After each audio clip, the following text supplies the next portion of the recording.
वाह हेमा, बढ़िया.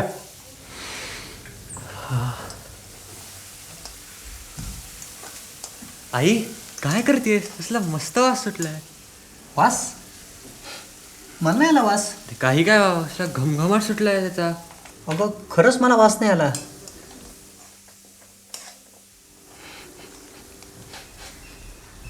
आई कोविड तर नाही ना? हं?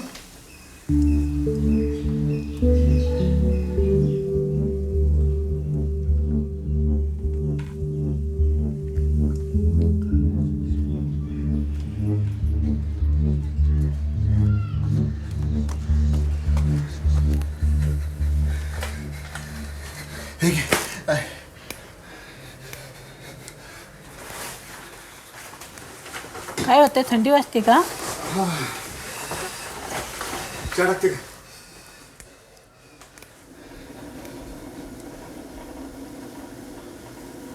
बाप्या ऐक ना, अरे लय थंडी वाजून आली रे आणि धाप पण लागते. मला फक्त टेस्टिंग सेंटरचा पत्ताच आहे ना. अरे कुठल्या पण कॉर्पोरेशनच्या दवाखान्यात जा ना जर तिथं करते. हां बरं बरं येतो जाऊन. ठेवू का? हां.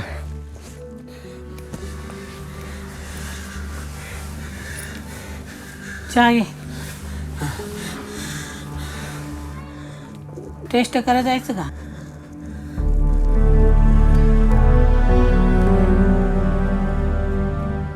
नमस्कार, मी डॉक्टर मोहन आगाशे. मार्च महिन्यापूर्वी हा प्रसंग आपण बघितला असता तर आपल्याला वाटलं असतं काय सर्दी झाली का. पण मार्च नंतर आलेल्या करोना फॅमिलीतून कोविड-19 या अनाहूत पाहुण्यांनी आपल्या मनात भीतीचं काहूर निर्माण केलं आहे. आणि त्यामुळे दुसरी कुठलीही शंका न येता असं काही झालं की आपल्याला वाटलं कोविड-19 तर नाही.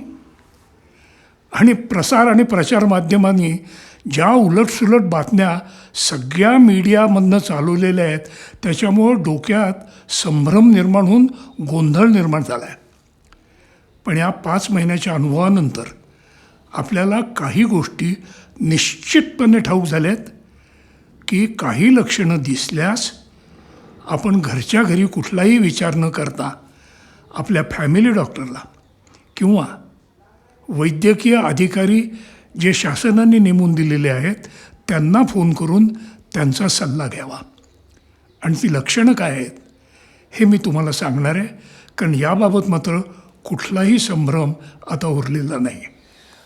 आता कोविडची सर्वसामान्य लक्षणं काही इतर आजारांपेक्षा वेगळी नाही आहेत. ताप येणं, खोकला, अंग दुखणं, चव जाणं, वास जाणं, डोळे येणं, थकवा वाटणं. पण गंभीर लक्षणांकडे लक्ष द्यायला पाहिजे. आणि ती आहेत दम लागणं, धाप लागणं आणि श्वास घ्यायला त्रास होणं. पण सध्याच्या काळात अशी लक्षणं दिसली तर दुर्लक्ष करू नका. मी अगोदर सांगितल्याप्रमाणे आपल्या फॅमिली डॉक्टरला किंवा सरकारने नेमलेले जे डॉक्टर आहेत त्यांना फोन करून त्यांचा सल्ला घ्या. ते मात्र टाळू नका. हां बोला मिसेस भाटे. समीला वास येत नाहीये. बर,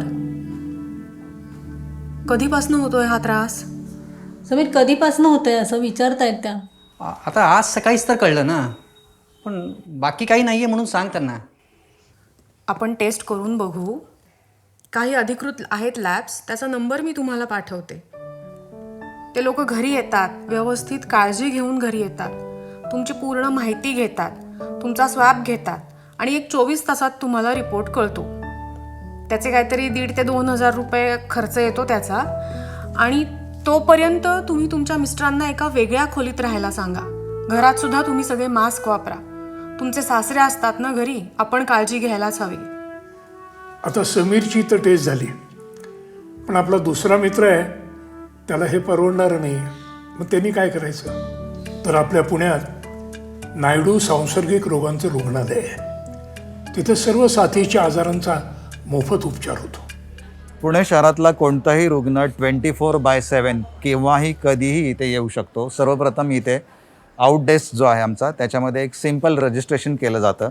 इथे रजिस्ट्रेशन केल्यानंतर पेशंटच्या लक्षणानुसार त्याला ट्रीटमेंट कशा स्वरूपाची आवश्यकता आहे याची वर्गवारी केली जाते. जर समजा सौम्य स्वरूपाची लक्षणं असतील आणि तो हाय रिस्क एरियामधून आला नसेल तर त्याला उजव्या हाताला गाईड केलं जातं, जिथे आपली OPD आहे. काही रुग्ण असे येतात की त्यांच्याकडे ऑलरेडी खाजगी लॅबमध्ये किंवा इतर स्वॅब सेंटरचा रिपोर्ट त्यांच्याकडे असतो. त्यांचा जो रिपोर्ट पॉझिटिव्ह असेल तर तातडीने त्यांना आपण वरती दाखल करतो.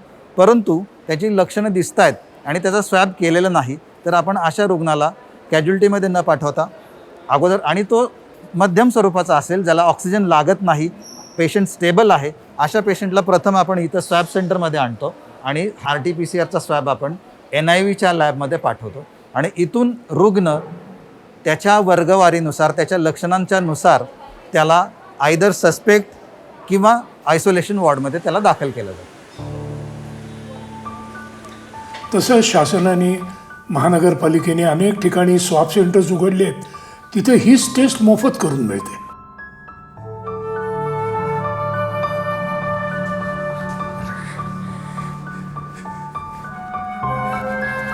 सर नाव, बबन राक्षे, वय, 46, मोबाईल नंबर, 9422295442. ॲड्रेस. इथे मंगळवारपेठ. ओके. काही त्रास होतोय सर? हा, थंडी वाजून येते आणि काही ताप. शुगर काही? नाही अदरवाईज काही आजार? नाही. आता तुमची स्वॅब टेस्ट घेऊयात. इथून तुम्ही पलीकडे जायचं, तिथले ट्यूबवर नाव लिहिणार, त्यानंतर थ्रोट स्वॅब घेतला जाईल. त्यानंतर तुम्ही घरी जायचं. जर रिपोर्ट पॉझिटिव्ह आला तर तुम्हाला कॉल येतो, जर निगेटिव्ह असेल तर कॉल येत नाही. आणि जर पॉझिटिव्ह असेल, तुमच्या घरात जर सगळी सोय असेल तर तुम्ही होम क्वारंटाईन होऊ शकता. आणि जर सोय नसेल काही तर तुम्हाला आम्ही ज्या ठिकाणी आमचे हॉस्पिटल नेमलेले आहे तिथे आपण तुम्हाला पाठवूयात. ठीक आहे, आता तुम्ही तिकडे जाऊ.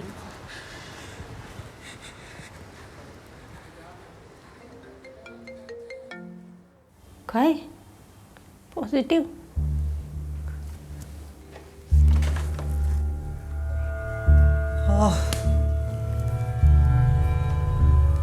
घ्या, पॉझिटिव्ह. सांगत होतो बाहेर पडू नका. ऐकायचं नाही मोठ्या माणसांचं. आपल्या दोन्ही मित्रांच्या टेस्ट पॉझिटिव्ह आलेत. मग आता पुढं काय करायचं? तुम्ही पुणे महानगरपालिकेच्या कोविड हेल्पलाईन सेंटरला फोन केला किंवा 108 नंबरला फोन केला तर तुम्हाला ॲम्ब्युलन्स कुठेही मिळू शकते.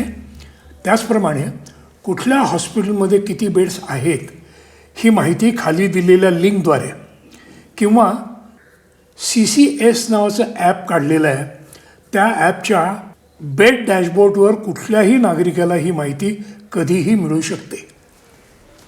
आपल्या बबननं 108 नंबरला फोन केला होता, तो बहुतेक हॉस्पिटलला जायला निघाला आहे. खाली नको वरती थांब. हां, आलं ही ॲम्ब्युलन्स. हां, जातो, काळजी नको करू, नीट राहा. हा, तिकडे असतं का सगळं, आणि ते कॉर्पोरेशनवाले येतील आणि सगळं टेस्टिंग वगैरे करतील, काही होणार नाही. हां, घाबरू नको. हां, काय लागलं तर पाप्याला फोन कर. हां, चल येऊ का?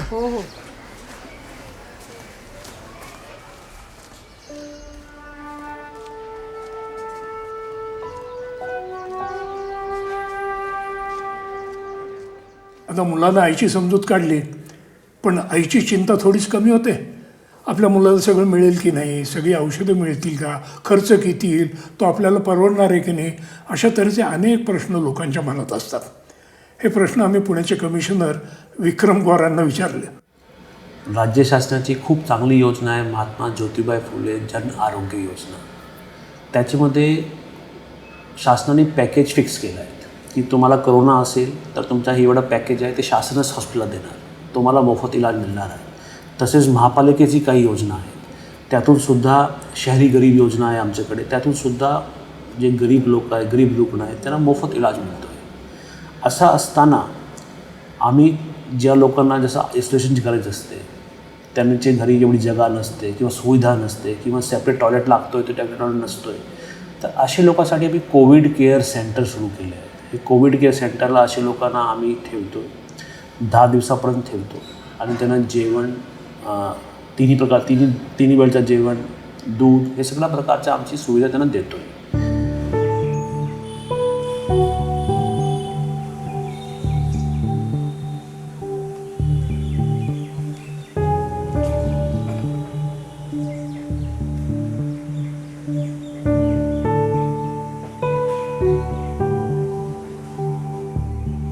पुण्यामध्ये अनेक स्वयंसेवी संस्थांनी अशी कोविड केअर सेंटर उघडण्याला महापालिकेला खूप मदत केली. बबन तिकडे गेला. इकडे समीर दीनानाथ रुग्णालयात आलाय. तिथे त्याचा रक्तदाब, ऑक्सिजन वगैरे सगळ्या प्राथमिक चाचण्या झाल्यात आणि आता तो डॉक्टरांशी बोलतोय. ज्या पेशंटला, कोरोनाच्या पेशंटला कुठल्याही प्रकारची लक्षणं नसतात किंवा अगदी प्राथमिक लक्षणं असतात, तरी त्यांच्या शरीरातल्या ऑक्सिजनची स्थिती चांगली असते, त्यांच्या सगळे व्हायटल्स म्हणजे ब्लड प्रेशर, ते रेस्पिरेटरी रेट, पल्स रेट हे सगळं चांगलं असतं, त्यांना ॲडमिट करण्याची गरज नसते. आहे डॉक्टर आहे. अहो बरोबर आहे, कळतंय मला. एक मिनिट बसा तुम्ही. मी घरी नको, घरी माझे वडील एक आहेत, मिनिट, मुलगा आहे, बायको माझी. हे सगळ्यांच्या घरी असतं. त्यांना काय झालं तर कोण जबाबदारी घेणार त्याची? सांगतो, त्याची जबाबदारी तुम्ही घ्यायची आणि ती कशी घ्यायची तेच मी तुम्हाला समजून सांगतोय. तुमच्या घरी वेगळी खोली आहे का? त्याला अटॅच टॉयलेट बाथरूम आहे? अहो लोकांना राहायला घरं नाही आहेत. उलट तुमच्याकडे सोशल ग्राउंडवर सुद्धा तुम्ही फिट आहात. तुमच्या घरात अशा प्रकारची खोलीची सुविधा आहे. एक बेड असेल ना. अहो असे खूप लोक आहेत की ज्यांना तुमच्यापेक्षा जास्त त्रास होतोय, त्यांना बेड मिळत नाहीयेत. हे तुमचं कर्तव्य. ही गोष्टी जर तुम्ही समजून घेतल्या तर तुम्ही असा आग्रह धरणार नाही. ज्यांना खरंच ॲडमिट करण्याची गरज आहे त्यांना ॲडमिशन करावंच लागेल. पण ज्या लोकांना काहीही लक्षणं नाही आहेत, काही त्रास नाही आहे, अशा लोकांना घरीच राहणं गरजेचं आहे. सगळ्या लोकांना जर ॲडमिट करायचं म्हटलं तर अख्ख्या पुण्याचं फक्त हॉस्पिटल करावं लागेल. घरं शिल्लक राहणार नाहीत. तुमच्या हातामध्ये दिलेला कागद, व्हॉट्सअपवर आलेल्या सगळ्या व्हिडिओ क्लिप ह्या जरूर बघा. ह्या सगळ्या गोष्टी नीट समजून घ्या आणि 17 दिवस पूर्ण गृहविलगीकरणात राहा. आता कोविड-19 झालेल्या प्रत्येक रुग्णाला ॲडमिट व्हावं लागतं असं नाही. खरं तर खूप जणांना घरच्या घरीसुद्धा या आजाराचा सामना करता येतो. त्याला म्हणतात गृहविलगीकरण किंवा होम आयसोलेशन. गृहविलगीकरणाचे नियम मात्र कसोशीनं पाळले पाहिजे.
आता खूप लोकांना जरी घरी उपचार घेता येत असले तरी काही लोकांना ॲडमिट व्हावंच लागतं. आणि तिथे मात्र एक नवीन काळजी निर्माण होते विसंवादामुळे. याचं कारण तिथे ना रुग्णाला भेटता येतं ना डॉक्टरला भेटता येतं. त्यामुळे एकदा ॲडमिट केल्यानंतर पेशंटच्या नातेवाईकांशी असलेला डायरेक्ट कॉन्टॅक्ट तुटतो. त्यामुळं मग भीती वाटायला लागते, काळजी वाटायला लागते आणि या काळजीमुळे हा विसंवाद तयार होतो. पण संवाद सुधारायचा असेल तर पहिलं म्हणजे वेड्यासारखे हट्ट धरले नाही पाहिजेत आणि दुसरं एक जो डॉक्टरांबरोबरचा संवाद आहे त्यात आपल्या शंका लिहून काढून एक त्या 15 मिनटाच्या 10 मिनटाच्या व्हिडिओ कॉलमध्ये आपल्या मनातल्या जेवढ्या शंका आहेत ती उत्तरं विचारून घ्यावीत. आणि शेवटी मला असं वाटतं की डॉक्टरांवर विश्वास ठेवल्याशिवाय तुम्ही या साथीतनं पलीकडे जाऊ शकणार नाही. मला हे पटलं. तुम्हाला शंका वाटते? समजावून सांगतो. या नव्या आजारामध्ये आपल्या उपचाराची आणि जीव सुरक्षित ठेवण्याची जबाबदारी कोणी घेतली आहे? वैद्यकीय व्यवस्था. आणि या 6 महिन्यामध्ये दुसरं असं झालं आहे की इतकी नवी नवी माहिती आली आहे की त्याच्यामुळं गोंधळ झाला आहे. हा गोंधळ दूर करायचा मार्ग अनुभवातलं शहाणपण. ते कोणाकडे आहे? डॉक्टरांकडे. कुठलंही शास्त्रीय कोडं सोडवताना सुद्धा एका गृहीतकावर विश्वास ठेवावा लागतो, मग उत्तराकडचा प्रवास सुरू होतो. तर आपण डॉक्टरांवर विश्वास ठेवू. आणि आता बघू औषधांकडे. कारण त्याच्याबद्दल इतकी माहिती आणि इतकी औषधं आली आहेत की पूर्ण गोंधळ आहे. ह्या आजारावर नक्की औषध नसल्यामुळे भीती एवढं बसलेली लोकांच्या मनात की जे कोण कोविड पॉझिटिव्ह झाला की काही लोक आधीच औषध आणून ठेवतात. म्हणजे रेमडेसिवीर ब्लॅक मार्केटमधनं टोसिलुसिमॅब की गरज पडली तर कुणाला माहीत तेव्हा मिळेल का नाही म्हणून, ज्याच्यामुळे एक आर्टिफिशियल शॉर्टेज तयार झालेलं आहे मार्केटमध्ये आणि ज्याच्यामुळे एक ब्लॅक मार्केटिंग पण झालेलं आहे. करोनामध्ये आत्तापर्यंत महत्त्वाची आम्हाला 2च औषधं दिसलेली आहेत. एक म्हणजे स्टिरॉइड्स, जे अगदी आपण मार्च महिन्यापासून वापरतो आहे, आणि दुसरं म्हणजे ऑक्सिजन, जोही दुर्दैवाने फुकट मिळत नाही, कारण तो हवेमध्ये 21%च असतो, परंतु तो वेगळा करून प्राणवायू दिला असता त्यांनी आत्तापर्यंत मॅक्सिमम जीव वाचलेले आहेत. कोविड काळामध्ये त्या पॅनिकमध्ये दिसेल ती प्रत्येक न्यूज घेऊन लोक वेड्यासारखं करायला लागले. त्याचं एक उदाहरण म्हणजे रेमडेसिवीर आणि प्लाझ्मा. म्हणजे रेमडेसिवीरमुळं जीव वाचतो ही अत्यंत चुकीची समजूत सगळ्या जगभर पसरली. प्रत्यक्षात आमचा अनुभव दिनानाथचा असा आहे की रेमडेसिवीर फक्त सौम्य लक्षण असलेल्या रुग्णांनाच उपयोगी ठरतं. एकाही क्रिटिकल पेशंटचा जीव रेमडेसिवीरने वाचला असं मला एकदाही स्मरत नाही. आणि आपण 50-60पेक्षा जास्त रुग्णांना रेमडेसिवीर दिल्यानंतर मी ही गोष्ट सांगतो आहे. जी गोष्ट औषधाची आहे तीच खाजगी रुग्णालयातल्या बिलांची. उपचार तर सर्वसाधारण आहेत, मग बिल एवढं कसं काय आलं अशी लोकांमध्ये भावना निर्माण झाली. तर हे बिल नक्की कसलं असतं? जास्त बिल लावून आमची फसवणूक करतायत का? बिल तयार करताना कुठल्या गोष्टींचा विचार होतो याचा खुलासा तर करून घेऊ. तर बिल वाढण्याचं कारण काय, तर बिलाचे आपण महत्त्वाचे घटक समजावून घेऊया. पहिलं राहण्याचा खर्च आहे. म्हणजे रूममध्ये तुम्ही जाऊन हॉस्पिटलच्या राहिलात तर तो खर्च आहे. तर तो आपल्याला सगळ्यांना पूर्वीपासून माहिती आहे. गेली 50 वर्ष आपण वेगवेगळ्या आपल्या ओळखीच्या रुग्णालयात जातो, त्यामुळे तिथं राहण्याचा खर्च काय आहे यामध्ये आश्चर्य वाटण्यासारखं काहीच नाही आहे. दुसरा आहे तो औषधांचा खर्च. आता या औषधांचा खर्च जो आहे करोनामध्ये तो एक 3-4 महाग औषधांमुळं तो वाढलेला आहे. त्याच्यामध्ये रेमडेसिवीर नावाचं औषध तुम्ही ऐकलं असेल तर त्याचा साधारणपणे टोटल खर्च साधारण 30,000 ते 40,000 रुपये रेमडेसिवीरचा खर्च आहे. आणि टोसिलुझुमॅब नावाचं औषध आहे त्याचा खर्च 40,000 ते 45,000 रुपये आहे.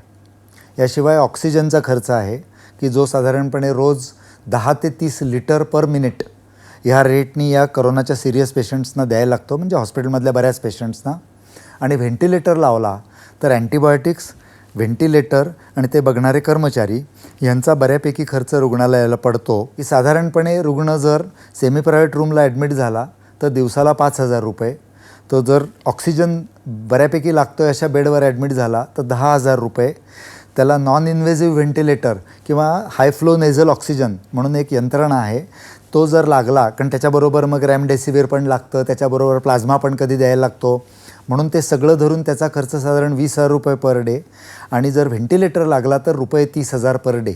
असं 5, 10, 20, 30 असं लोकांना समजण्याकरता एक फॉर्म्युला मी सांगितलेला होता. हा प्रत्येकाला परवडेल असं नाही आहे, पण हा होणारा खर्च आहे. हा होणारा खर्च तुम्हाला परवडो न परवडो किंवा तुम्ही भरो न भरो हा खिशातनं कोणाच्या तरी जातोच आहे. आज आपण MJPJY किंवा शासनाच्या स्कीमखाली जरी अत्यल्प पैशामध्ये सेवा दिली तरी प्रत्यक्ष रुग्णालयाच्या खिशातनं हा खर्च जातोच. त्यामुळं साधारणपणे एखाद्या व्हेंटिलेटेड पेशंटला 2.5 ते 3 लाख रुपये आणि एका साध्या पेशंटला 30,000 ते 40,000 रुपये ही करोनाची साधारण बिलाची रेंज आहे. ह्या सगळ्या कॉस्ट्समुळं आणि भीतीमुळं करोनाकडं बघण्याचा रुग्णालयाचा दृष्टिकोनसुद्धा थोडा सदोष झाला. आणि आपलं काम कमी, आपल्यावर पडलेला लोड जास्त, म्हणून आलेल्या रुग्णाकडनं सगळा खर्च घ्यायचा का अशा चुकीच्या दिशेला काही रुग्णालयं वळली. ही वस्तुस्थिती आहे. क्रायसिस सिच्युएशन हा का पैसे बनवायचं कारण होऊ शकत नाही. क्रायसिसमध्ये फायनान्स हा फारच म्हणजे असायलाच नको कॅल्क्युलेशन्समध्ये. इट इज ऑल अबाउट म्हणजे प्रोव्हाइडिंग सर्व्हिस, सेव्हिंग लाईव्स, तेच असतं. आजचं 2020 हे वर्ष सर्व्हायवलचं वर्ष आहे. पैसे मिळवण्याचं वर्ष कुणासाठीच नाही आहे, हॉस्पिटलसाठी पण नाही आहे. पण टिकून राहायचं म्हणजे सर्वार्थानं, शरीरानं आणि मनानं. आता शरीरानं टिकून राहायचं म्हणजे प्रतिकारशक्ती वाढवायची, पण मनानं म्हणजे लॉकडाऊनमध्ये नोकऱ्या गेल्या, पैसे नाहीत, जगायचं कसं, मनाला उभारी कशी द्यायची, याला काही उपाय आहेत का? आहेत ना.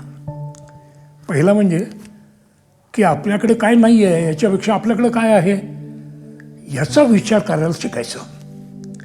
आणि दुसरं महत्त्वाचं, मदत घ्यावीशी वाटली तर लाजायचं नाही, मदत मागायची. ताकाला जाऊन भांडं नाही लपवायचं. आणि गंमत अशी आहे की काही लोक तर अशा संकटाच्या काळातच इतकी उभारी धरतात की त्यांच्याकडे बघूनच आपल्याला उभारी येते. खोटं वाटतंय? चला, अशी काही माणसं भेटवतो तुम्हाला. नमस्कार, मी ओंकार वैद्य. मी गिरीप्रेमीचा सदस्य आहे आणि गेले 2 आठवडे महानगरपालिकेच्या कोविड-19 वॉर रूममध्ये व्हॉलंटिअरिंग करत आहे. नमस्कार, माझं नाव स्वरूपा रानडे. मी इथे स्वयंसेविका म्हणून काम करते आहे आणि एकंदर अनुभव खूप छान आहे. ह्यावेळेस आम्हाला यायचंच होतं कारण इच्छा होती खूप करायची. सेवा आम्ही तशी आमची इथं भागात करतो, पण ही सेवा करणं म्हणजे आमचं असं समजा की स्वप्नच होतं की करायचं आहे. नमस्कार, मी सौ भाग्यश्री दीपक जाधव, पुणे मनपा येथे संगीत शिक्षिका म्हणून कार्यरत आहे. गेले 1 महिनाभर आम्ही कोविड वॉर रूममध्ये बेड मॅनेजमेंटचं काम करतो आहे. पोलीस, आरोग्य कर्मचारी, महापालिकेतली माणसं, प्रशासनातली माणसं, अशी हजारो माणसं दिवस रात्र राबतायत काही लाख लोकांचे जीव वाचवण्याकरता. मग त्यांना आपण मदत कशी करायची? नागरिक म्हणून मी काय करू शकतो? गर्दी टाळूनच काम कुठल्याही परिस्थितीमध्ये आपल्याला वर्षभर पुढचं करावं लागणार आहे. त्यामुळं मास्क, डिस्टन्सिंग आणि अधिक स्वच्छतेचं पालन. आता हे तुमचं संयम आहे, तुमचं डिसिजन आहे, तुमची विवेकशीलता आहे, तुमची बुद्धी आहे की तुम्हाला डिसिजन घ्यायचे तुमच्यासाठी, तुमच्या परिवारासाठी. आपण जे वागतोय ज्याच्यामुळे पूर्ण समाजावर काय जो परिणाम होऊ शकतो ह्याचं सगळ्यांनी विचार करावा. आणि तसं केलं की मग मला वाटतं त्याच्यावर नियंत्रण आरामात करता येईल आपल्याला. आपल्याला जर ऑक्सिजनच्या बेडपर्यंत जायची वेळ आणायची नसेल तर नागरिकाची ही प्रथम जबाबदारी आहे. जरी लॉकडाऊन नसलं तरी देखील सोशल डिस्टन्सिंग पाळणं गरजेचं आहे, मास्क वापरणं गरजेचं आहे, हाताची हायजीन, नाकाची हायजीन, डोळ्याची हायजीन हे पाळणं अत्यंत बंधनकारक आहे. तर करोनाचा आजपर्यंतचा प्रवास कसा झाला? सुरुवातीला तर काही माहिती नव्हतं. जसजशी माहिती यायला लागली तसतसे आपण घाबरून गेलो. मग संशय वाटायला लागला इतका की कुणामध्ये काही लक्षणं दिसली तर त्यांना आपण वाईट टाकलं आणि स्वतःमध्ये लक्षणं दिसायला लागली तर ती आपण लपवली. त्यामुळं काही अनावश्यक मृत्यू झाले. मग हाही टप्पा पार पडला आणि या अनुभवातनं थोडं शहाणपण येतं असं वाटतंय. तोपर्यंत परत आपण बेजबाबदारपणे वागायला लागलो. मास्क न घालता फिरायचं, सणासुदीच्या निमित्ताने अनेक लोकांनी एकत्र यायचं, नियम पाळायचे नाहीत. त्यामुळं करोना काही हटत नाही. हे बघा, करोना आणि याच्यापुढे येणारे काही आजार यांच्याबरोबर जर राहायचं असेल ना तर 2 गोष्टींची नितांत गरज आहे. त्या कुठल्या? एक विवेकबुद्धी आणि दुसरं वैज्ञानिक दृष्टिकोन. या 2 गोष्टी पाळल्या ना तर आपण सगळ्या गोष्टीतून तरून जाऊ. पटतंय? तर मग आपल्या 2 मित्रांचं काय झालं ते बघू.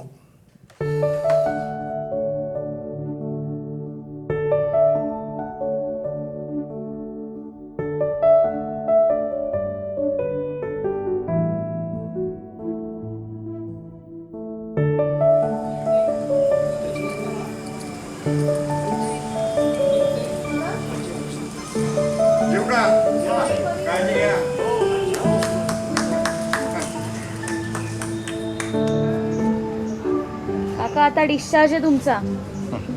या कागदावर सही करा आणि हा कागद तुम्हाला घेऊन जा. आता 7 दिवस घरी थांबायचं, मास्क घालायचा, औषधं जी आहेत उरलेली ती संपायची सगळी. आणि हे प्लाझ्मा डोनेशनचा कागद आहे. सिरियस रुग्णांना मदत करायसाठी आपण 40 दिवसानंतर प्लाझ्मा डोनेट करतो. तुमच्यामुळे बरं झालं मी. अहो नाही, ठीक आहे, एवढं काही नाही. काळजी घ्या. हो.